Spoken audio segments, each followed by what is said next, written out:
Gencatan senjata resmi diberlakukan pada Minggu 19 Januari 2025 meski mengalami keterlambatan 3 jam.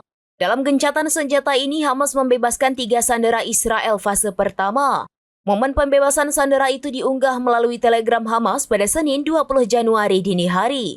Terlihat 3 wanita dikembalikan dengan keluarga mereka setelah menjadi sandera di Gaza. Dikutip dari Reuters, Hamas menyerahkan 3 sandera perempuan kepada tim Komite Internasional Palang Merah atau ICRC. Dalam video yang diunggah Hamas, terlihat 3 sandera dipulangkan menggunakan sebuah mobil yang dikawal pasukan Hamas. Sebelum pulang, mereka pun diberi bingkisan berwarna coklat. Alih-alih takut, ketiga sandera perempuan itu justru tersenyum kepada pejuang Hamas. Militan Palestina ini menyerahkan 3 sandera kepada ICRC di Al-Saraya Square di barat kota Gaza.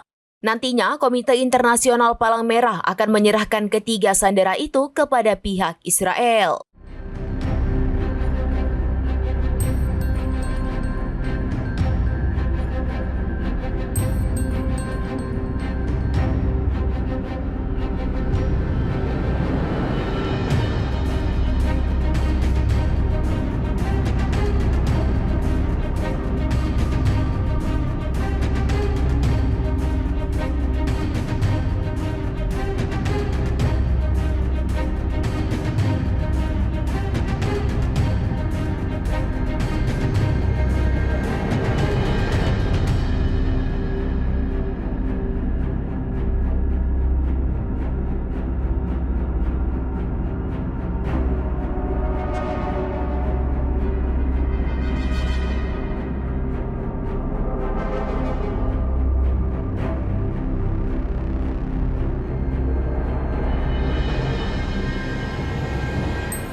Download Tribun X sekarang, menghadirkan lokal menjadi Indonesia.